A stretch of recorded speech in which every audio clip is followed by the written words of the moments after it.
At issue this week, a very early pre-budget charm offensive. The Prime Minister already revealing what's coming next month. What this upcoming budget is going to be all about. In one word, fairness. Why? Because for Canada to succeed, we need everyone to succeed. When you look out at the economy these days, it just doesn't feel very fair. So what to make of the new strategy? Who are the Liberals trying to target? I'm Rosemary Barton. I'm here to break it down on At Issue tonight. Chantal Hebert, Andrew Coyne, and sitting in for Althea is Aaron Wherry. Good to see everybody. Chantal, I'll start with you. What do you make of this? Let's start with the strategy, the idea that over the next couple of weeks, we're going to hear more about what's in the budget, perhaps than we are used to. At least it's transparent. Usually the way this is done is you leak some choice items that you really like to selected media and hope it goes from there. So there's no secret in the way that they're doing it.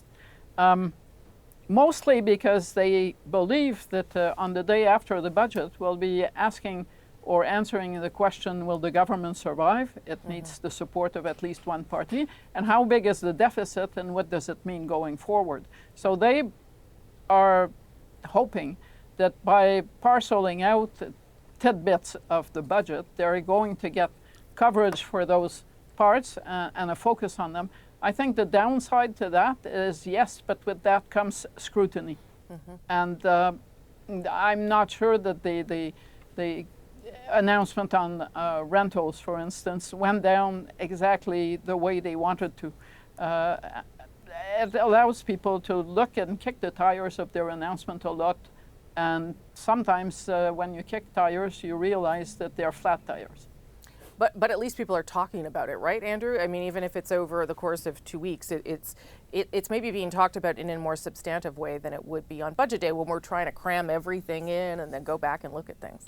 It's a trade-off. The budgets are basically exercises in media manipulation and mind control. You know, to put it lightly. Traditionally, you locked a bunch of ravenous journalists in a room for several hours and deprived them of any outside contact with the world, and all in the name of quote-unquote budget secrecy. And people were prosecuted for revealing the contents, no matter how trivial, of budgets in the past. Now, and for several budgets, going back many years now, that convention has been basically eroded, as Chantal said, if not broken altogether. Usually, as she said, by a series of strategic leaks, which have their own benefits and drawbacks in terms of media manipulation, that we run after any kind of leak or scoop obediently, and they get their coverage that way. In this case, they're using the Prime Minister's podium to not just leak it, but proclaim it.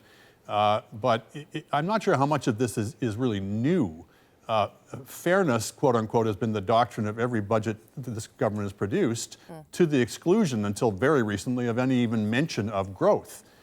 Lately, they've been talking about it, but not with any actual serious policies to propose, but at least have become aware that we have a growth problem overriding how it's divided between the different components of society. But I'm not sure I see anything that new in the message the Prime Minister's putting out. Well, I did say this to Aaron in the newsroom today, but some of the language seemed very similar to me to what Pierre Poilievre is saying. Young people are struggling, they can't get into the housing market, it's not okay for this to be happening.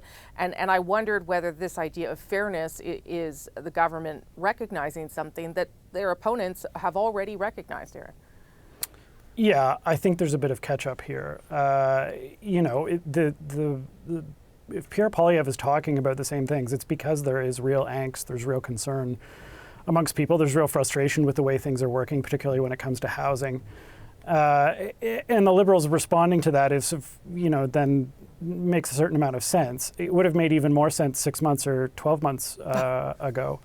I think, the larger communication strategy, I think it's important to remember that the way budgets get covered is, in addition to what Andrew says about the manipulation of budget lockups, there's a weird practice of sort of everyone paying attention to a budget for the first day or so, or 2 days, and then quickly dropping it and sort of dismissing subsequent attempts to highlight it by the government. And I think, to a certain extent, it's surprising that a government has taken this long to figure out that what if we just announce it beforehand, maybe people will actually pay attention. As Chantal says, it still depends on whether those policies actually make sense. But I think, to a large extent, this is the government just trying to get into the game more and actually have a real fight with Pierre Poilievre, which has really been lacking, I suppose, over the last year. Chantal? Yes, but in the process, they've managed to pick another fight with most premiers in the sense that if you're the government, not the opposition party, and you are serious about the way federalism works, and you're serious about housing and rental policy, the thing to do is probably to gather the people who are actually in charge of it, that would be the premiers, and try to eke out a consensus on the way forward. The way not to do it is to go and have a news conference and announce all of these things that you cannot possibly achieve without the provinces, without even testing the ideas on them or asking them why they didn't do, for instance, the rental registry. It may be a good idea. Many provinces have looked into it. The federal government has not. So what I think is the biggest fault with their strategy is it makes them look unserious as a federal government and a bit desperate. Yeah, I mean, most of the things that were announced for the renters are either unworkable or provincial jurisdiction or both. I would only say that this seems to be common to more than one party and party leader. The Poilievre's proposals also involve running roughshod over not just provincial but municipal jurisdiction. And what you find is when an issue is hot, political party leaders, whatever their ideological stripe or their view of federalism, all seem to agree that A, the government must fix it, and B, the federal government in particular must fix it. Yeah. So they are all of them basically tossing the division of powers out the window at this point. But if the goal is to try to address people who feel concerned about these issues, don't they have to try something? Like, don't they have to throw some kind of spaghetti at the wall here? Yeah, Chantal, go ahead. Don't they have to try something that could actually be put in place and work? Yeah. Oh, if you're going to get technical. Aaron. I suppose the first casualty of political warfare in Canada is jurisdictional recognition. Look, I think there's a bit of damned if you do, damned if you don't. I mean, I'm old enough to remember when Justin Trudeau got in trouble for saying that housing wasn't primarily federal jurisdiction. Yes. And so, to a certain extent, I guess if the Liberals learned a lesson from that, it's to ignore whether or not it's your jurisdiction. I do, maybe it's just the nostalgia that we've been gripped in over the last few weeks. I do kind of wonder whether some First Ministers' conferences would actually come in handy to actually sit down and discuss these things. But I think on the raw politics of it, I just don't know whether there's much of a downside to coming out and saying we're going to do all these things and then sort of hoping and demanding that the provinces get in line with you. Several premiers appeared before committees this week to criticize the incoming carbon tax hike. We all don't like the carbon tax. This isn't just reckless, it's immoral and it's inhumane. The Prime Minister says he's open to alternatives. Any province that wants to put forward a similarly robust way to fight climate change, but do it in a way that works for them, is more than welcome to. So how will the premiers respond to the Prime Minister's challenge there? And are the premiers, is their strategy working with Canadians? Here to break it all down again, Chantal, Andrew, and Aaron. Andrew, let's start with you. Those three premiers that we showed there, they have things in common. They're all conservative, and two of them are headed to the polls, I believe, in the fall. And I recognize this is the third week we've talked about this now, but it is still happening, and the Prime Minister was forced to, in some way, respond. I don't know what you thought about the response, but give me your take. Well, the Liberal members of the committee put up a big fuss about why are you inviting these Conservative premiers to come and appear before us. I actually think it probably did the Liberals more good than harm by a country mile, because what you saw on display there with each of them was just an absolute parade of nonsense. You saw how completely dishonest they were about the costs of the carbon tax, and whether basically just once again ignoring the rebates that are available that for 80% of households, as the parliamentary budget officer has found makes them more than whole. But also when they were asked for their alternatives, it was just fantasy. It was well, maybe we could amend the Paris Accord. Or maybe we could get China to reduce its consumption of coal, or maybe we could get other countries to accept our, to give us the credit for the carbon reductions they made by using our liquid natural gas rather than claiming the credit themselves. Well, why would they do that exactly? Was not answered. Or my favorite, the topping it all was Scott Moe the day before, who was when he was asked alternatives, said, well, we looked at all the alternatives and they all cost more than the carbon price. Yeah. Gosh, I wonder what we should conclude from that. Yes. So I think the Prime Minister was right to challenge the premiers to present alternatives, and when they were asked to do so, I think we saw how bankrupt their positions were. Chantal. I have a bit of a problem also with the Premier of Alberta saying that the increase in the carbon tax is immoral and inhumane, when in her budget just a few days ago, she raised the tax on gas in her province. So is it because it's federal that it's inhumane and immoral? Or is it because people are struggling with cost of living issues? I too believe that they should have rolled out, the Liberals and the NDP and the Bloc should have rolled out the red carpet for these premiers. Aaron. For as long as we have been talking about carbon taxes in this country, the debate has basically been had between carbon taxes and some unnamed, unspecified alternative that has no costs and will inconvenience no one. And that's not a real debate. And that is, I think, to Andrew's point, a lot of what we saw this week is a reminder that we're not having a serious debate about climate policy. We're having a complaint session about the carbon tax without any competing proposals. Not to pine for the days of First Ministers' conferences, but I do wonder what would happen if the Prime Minister invited every Premier to come to Ottawa with a fully costed and independently analyzed plan for how their province was going to reduce emissions by as much as the national target. What would they come to Ottawa with? What would the alternatives be exactly? Let's have, by all means, there's a huge debate to be had about carbon taxes, about how the current policy is designed, about what the best way forward is for the country. But that's not really the debate we're having right now. There's a version of this going on amongst the pro-carbon tax right, I should say as well, which is people pointing out, rightly up to a point, that this is a very flawed version of the carbon tax. And I'd made this point, that ideally you'd want the carbon tax to be replacing existing policies rather than simply layered on top, and you'd want very few exceptions and all these kinds of things. And so make that point, but when people go to the point of saying, well, therefore we should just scrap the carbon tax because it's so flawed, well, again, what's your available alternative? The alternative is, if you scrap the carbon tax, the alternative is not going to be a better carbon tax. It's going to be dumber, stupider, costlier policies, of which we have far too many already. But it does rally people. I mean, every time Pierre Poilievre is out, and this is the bumper sticker, slogan, and it does get people worked up. Whether it's based in the reality of what's actually happening and facts is a different issue. But Chantal. But I think the parties, including the Liberals, who want to make the case for the carbon tax in the next election, are slowly but surely getting a bit of a break, in the sense that the choice, and yes, I see the polls and I see people at rallies, but to be transparent about the choices on offer, one is saying we have a policy, it's not perfect, there's a carbon tax, you like to hate it. And the other side is basically saying we should probably do nothing about climate change. Because that is what we heard under all the words from the Premier this week is, let's not do anything and let's let the rest of the world worry about it. We don't need to. So voters can make a choice based on that, but that is the choice. It's not a choice between a great policy that will do no harm to anything and the carbon tax. For the fact that you say people are rallying to this, I covered the GST debate.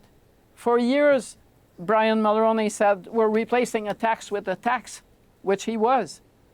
And no one was hearing it because people were sick of Brian Mulroney. So when Danielle Smith says things like this is starting to become an issue of national unity, Aaron, and when they try and set up that this is breaking up the country in terms of the position, like, how concerned do the Liberals have to be that the consensus around not a carbon tax, but fighting climate change is splintering? Yeah, they have to be concerned, not only for their own electoral fortunes next year, but for the entire idea of climate policy. Although I would note that every time someone says, a premier or someone else says, well, I oppose the carbon tax, they also say, oh, but I also know we need to fight climate change. Sure. It's just that no one is kind of making those two things go together and explaining exactly what you would do otherwise. The politics of this were always going to be difficult, because similar to the GST, the price of a carbon tax is explicit and right in front of your face. Mm-hmm. And, I think the Liberals thought, or may have been sort of lulled into thinking, that they had kind of won that fight with the rebate, that they had convinced people that this was over. And now there's a period of inflation, and also similar to Mulroney, people are kind of tired of the Liberal government. Yeah. That's the politics of it. But again, to come back to the policy, if you're not going to use a carbon tax to reduce Canada's emissions, to get to a 2030 target, to get to net zero, what's the alternative? And that's the piece that continues to be missing from this debate. Chantal quickly, then Andrew quickly. Yeah. I think the Liberals really believed that they finally crossed that bridge when Aaron O'Toole tried to drag his party inside the carbon pricing tent. Now, we know that one of the first things that Pierre Poilievre did was exit that tent, and at that point the debate over who has the best solution, accepting carbon pricing as part of the mix, ended, and here we are. Andrew, last word. Unfortunately, I think that the position of I think something should be done about carbon emissions and climate change, but I'm not proposing any policies to do that, I think that more or less expresses where a large section of the public is right now.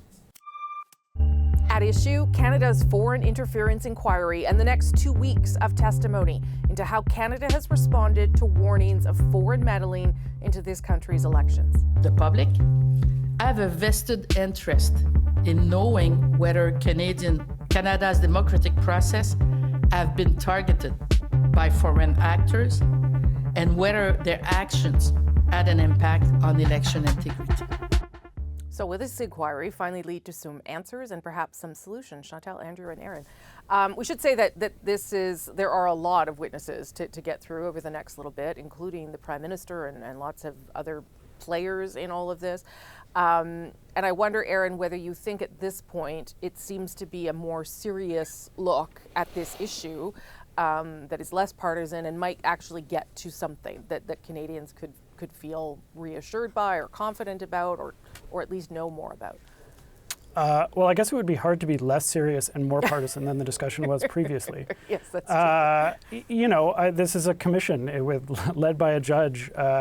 It's going to be a more serious conversation. I mean, I think there's sort of two things we can kind of hope for at this point. One is that this commission will not only give us a better sense of how broad the problem is, but also give us a sense of where the sort of gaps are in the system.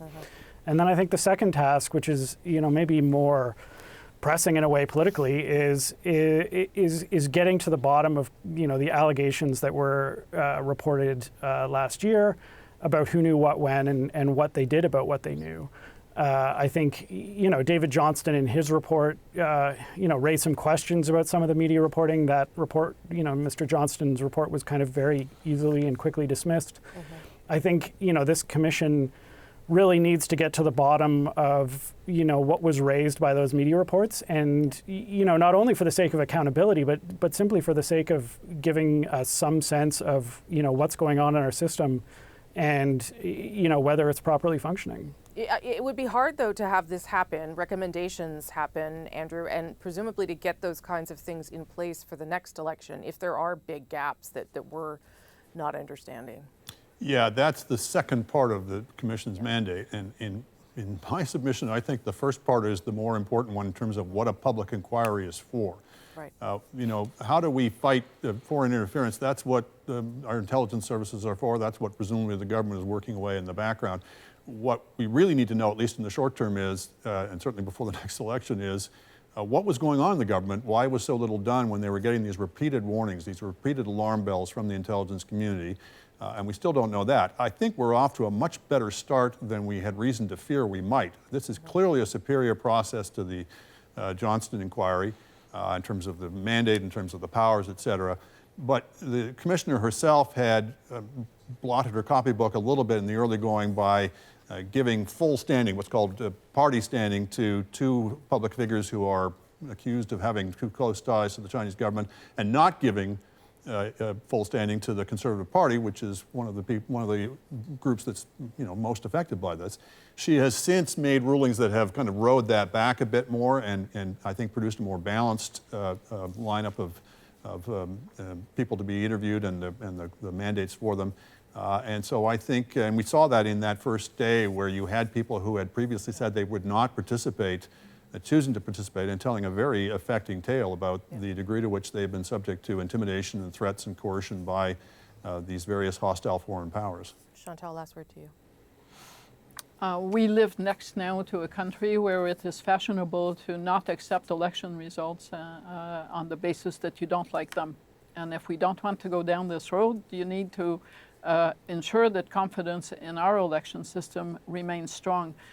The David Johnston process, whatever you may think of his conclusion, was not meant to restore or shore up confidence. It was basically meant to say, there's nothing to see here that you need to see, just move on. And obviously that didn't work, and that's probably good news. I agree with Andrew that the more important part, looking at the next election, is that first part with the report that is expected on May 3rd. I do want to hear the Prime Minister on this. I do believe that Canadians need to be either reassured or more disquieted by having him speak, not by having him have a chat with David Johnston, who then says it's all good. So I think, and the abundance of witnesses in public also is giving Canadians at least an education in the reality of the issue. Mm-hmm. Okay, good conversation. I'm sure we'll come back to it. Thank you all very much. That is At Issue for this week. Don't forget, you can catch The National on YouTube and, of course, CBC Gem. You can catch me on Rosemary Barton Live Sundays at 10 a.m. Eastern. Thank you so much for watching. Enjoy your weekend.